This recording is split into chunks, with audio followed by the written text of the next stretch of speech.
Hola, ¿cómo están? Bienvenidos, bienvenidas. Aquí nuevamente estamos en el Faro, en el día de hoy navegando y disfrutando de este paisaje tan maravilloso. Vamos a arrancar con la primera nota. Nos visita la señora Silvia del Palacio y a continuación en nuestra sección Avistando Faros, Ximena de Toro nos hablará de un faro muy particular en esta ocasión, que es el faro que está emplazado en el edificio Barolo, en la ciudad autónoma de Buenos Aires. Vamos a verlo.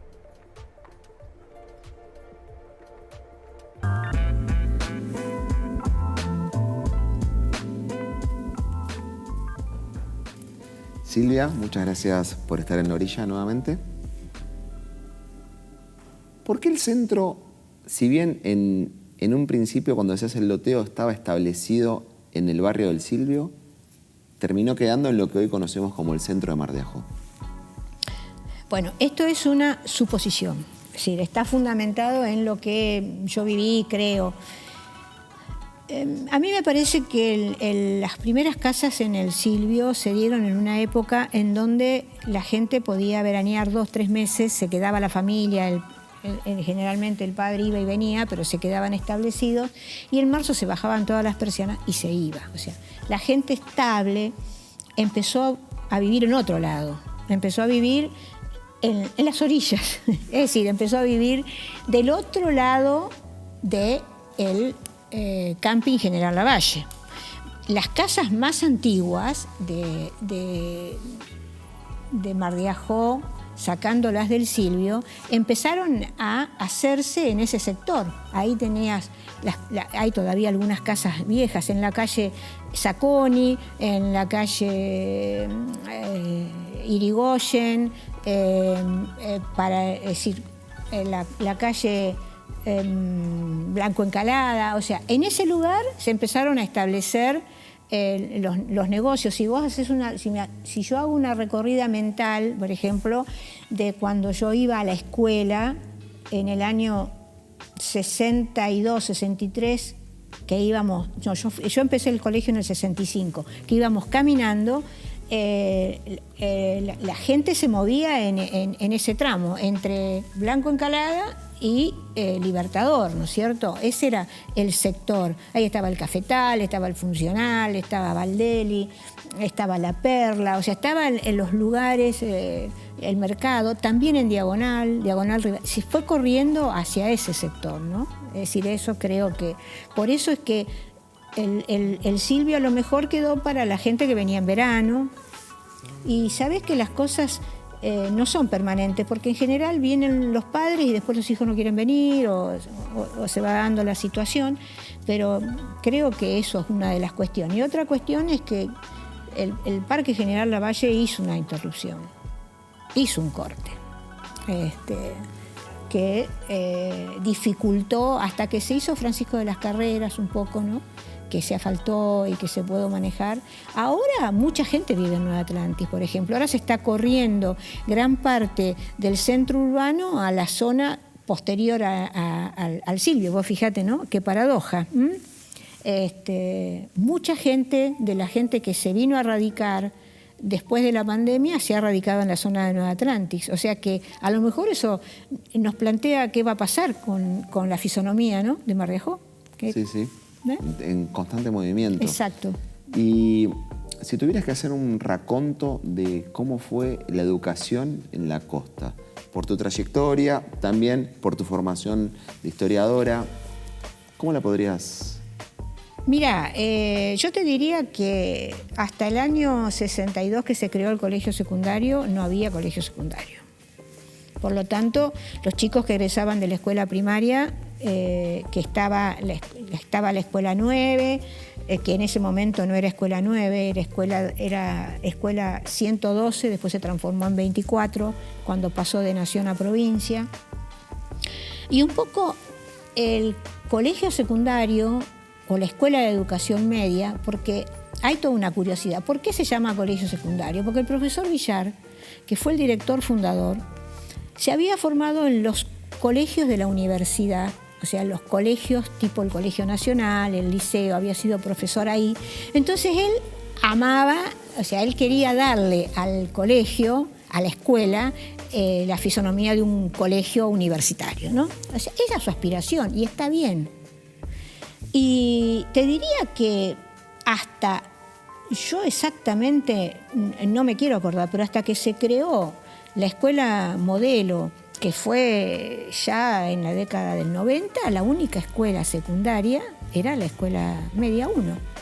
Por eso tanta gente pasó. Y lo más interesante de la escuela era que a la escuela iban todos, ¿viste? O sea, iban los que podían más, los que podían menos, y compartían en ese ambiente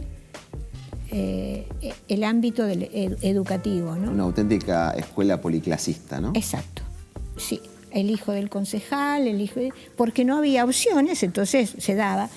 Y vos sabés que yo, cuando concursé para directora, yo fui docente desde el año 75 al año 88. En el año 88 concursé para directora hasta el año 2004 que me jubilé, ¿no? Fui regente, fui directora a cargo, después fui directora efectiva. Bueno, todo eso no tiene importancia. Pero yo siempre me acuerdo de una frase, y te la voy a decir porque a mí me parece que es muy ilustrativa, ¿no? Cuando se habla de educación, ¿dónde está el corazón de los padres? ¿Dónde están los hijos? Y si los dirigentes tienen a sus hijos en escuelas no públicas, no entienden la escuela pública. Porque su corazón está en otro lado. Ellos ya se salvaron. Entonces, yo defiendo a rajatabla esa concepción, como defendí las cooperadoras. Porque las cooperadoras eran la manera que tenía el papá del alumno de acercarse a la escuela y de contribuir y de colaborar. Pero bueno, eso es harina de otro costal. Después, cuando fui directora, trabajé siempre en muchas cosas. O sea, ahí hicimos el Congreso de Historia Sanmartiniana, que a raíz de eso fue que me beneficiaron o me agasajaron con la pertenencia a la Sociedad Argentina de Historiadores. De ahí salió ese concepto que yo te decía de la posibilidad de crear una universidad, porque las universidades públicas no se creaban, y de alguna manera, vos lo dijiste, los chicos que terminaban el secundario estaban condenados a irse o quedarse, no había una opción de estudio, o sea, te tenías que ir a formarte, con lo que eso significaba, porque yo me pongo a pensar que me fui a los 17 años recién cumplidos, a un lugar totalmente duro, difícil, no como van los chicos ahora que van en internet, ¿viste? No, mis hijos, no, que internet, que esto, que un departamento, porque bueno, qué sé yo, que lo alquilamos. Yo fui a una pensión. No debe haber algo más triste y horrible que vivir en una pensión, donde vos sos únicamente dueño y apenas de tu cama. Es así. Y tenés que aguantarte a dos que están conviviendo con vos, que por ahí prenden la luz, que apagan la luz, que estudian fuerte. Bueno, yo tenía tantas ganas de estudiar que eso era anecdótico. Por eso te dije en una parte que busqué padres adoptivos en La Plata. Padres de mis compañeras, de mis amigas. Bueno. Eso es lo que yo creo que le ha cambiado la fisonomía también al Partido de la Costa. La posibilidad de carreras, la posibilidad de traer extensiones de universidades, que los chicos puedan hacer una etapa de la carrera acá aunque tengan que irse después. O sea, realmente, igual yo creo que siempre como experiencia de vida es bueno irse. Porque salís de esa mirada tan pequeña que te da el lugar y que te parece que eso es solamente el mundo, ¿no? Hay que abrir la cabeza. Eso es. Del monumento que está... El Libertador. Sí. ¿Podemos hablar un poquito? Sí, podemos hablar, sí, sí. Es un monumento extraño. Es un monumento maravilloso, sí. Porque San Martín en un barco, claro, hay que encontrarlo, ¿no? Sí, hay que pensarlo y hay que saber. Porque San Martín estuvo en barcos cuando hizo toda la campaña por el Pacífico. Entonces, esa historia también encapsulada y de héroes, no de hombres, ¿no? Y mujeres. La historia es de hombres y mujeres. Los héroes no cambian, no se modifican, se quedan duros. Y entonces San Martín se quedó en un caballo blanco, que tampoco era blanco. Esa es un poco la realidad. Y ese monumento es maravilloso porque le dio un principio muy fuerte de pertenencia al lugar. Y yo te comento algo con respecto al monumento. Nosotros desde la escuela volvimos a establecer el desfile de la escuela hacia el monumento, que era un poco el sueño del profesor Villar, que lo hacía, porque él consideraba que era la fecha más importante porque era un sanmartiniano de ley, había nacido en Yapeyú, y bueno, no se podía hablar de otra cosa, que no fuera San Martín. Así que sí, y se empezaron a implementar y la escuela formó parte de eso, ¿viste? Y era muy lindo, muy, muy lindo, muy lindo. Los chicos rezongaban porque ensayaban el desfile y qué sé yo, y se daba, pero después a la larga empezaron a descubrir que eso no era malo. Eso debe ser malo. Y la construcción del monumento me imagino que debe haber llevado su tiempo y también su proyección, ¿no? Porque no todos estarían de acuerdo en poner a San Martín arriba de un barco. Mira, vos sabés que yo creo que no se discutió mucho. ¿No? No, el Rotary fue el que manejó toda la situación. Hubo una persona muy importante en todo ese proceso que fue Milano, de Santa Teresita. Ahí te das cuenta que hay cosas que se pueden hacer en conjunto, o sea, que se pueden trabajar. Él y Mariano Galdós, que había sido profesor de la escuela, y el Rotary, que en ese momento estaba Burgos, y no me quiero olvidar de algunos, trabajaron mucho y la escuela acompañó, y la escuela acompañó desde muchos aspectos y las instituciones acompañaron. En ese año se creó se inauguró oficialmente el destacamento de bomberos voluntarios de Mar de Ajó en San Bernardo. Con todo dentro de ese paquete, ¿no? Del paquete porque el aniversario de bomberos es el 15 de agosto, entonces se lo unió todo y fue una verdadera fiesta. Claro. Sí. Sí. Es impresionante. Muchas veces, al ser tan grande, es difícil tener la perspectiva de verlo en su totalidad. Porque sí, hay que alejarse. Hay que alejarse. A veces para ver las cosas... Hay que alejarse. ¿Viste qué te digo? Hay que alejarse. Uno comienza a ver muchas cosas que no ve cuando está tan cerca. Es así. Silvia. Me hiciste hacer un recorrido largo y bueno, y me hiciste acordar y ver cosas que ya no estaban, porque yo un poco te dije, la memoria es disruptiva y es también engañosa, ¿no? Es selectiva. Es selectiva. Pero es necesaria también. Es necesaria, por supuesto. Muchísimas gracias por las reflexiones, por el tiempo favor. y... Gracias a ustedes.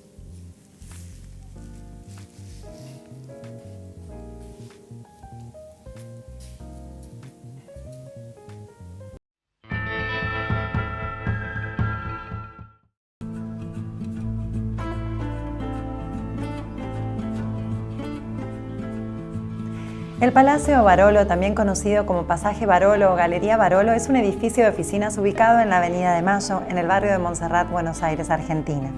Fue diseñado por el arquitecto italiano Mario Palanti e inaugurado en 1923.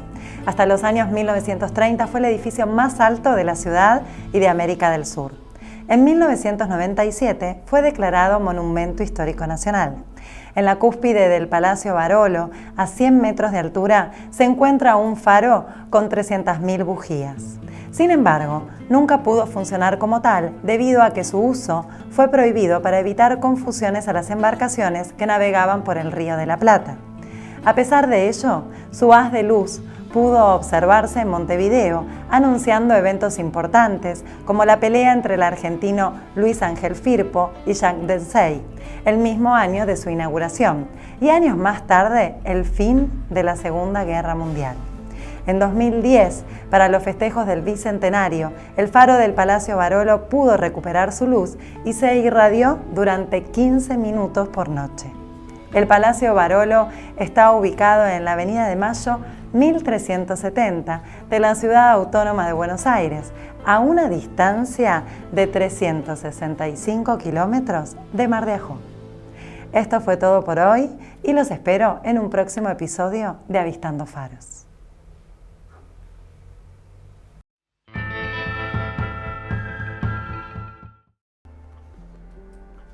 Estamos llegando al final de nuestro programa del día de hoy y nos vamos a despedir con un poco de historia. En el día de la fecha, el señor Sergio Sisman nos hablará del contrato social. Nos despedimos así, de esta forma, y nos encontraremos en nuestra próxima emisión de El Faro.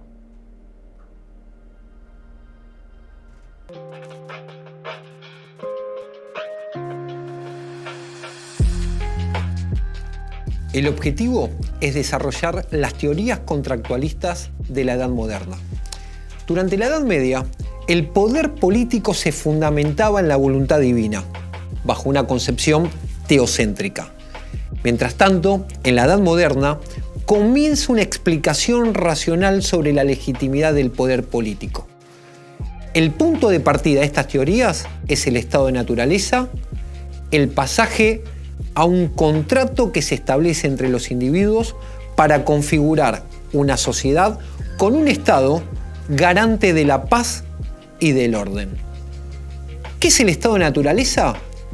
Es una situación hipotética, una etapa preestatal, prepolítica, sin gobiernos, sin leyes, sin organización social estructurada, con plena y absoluta libertad.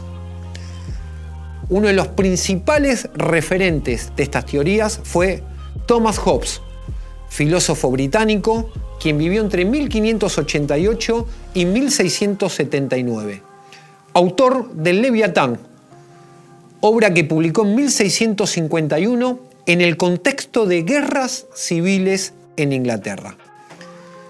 ¿Qué plantea Hobbes?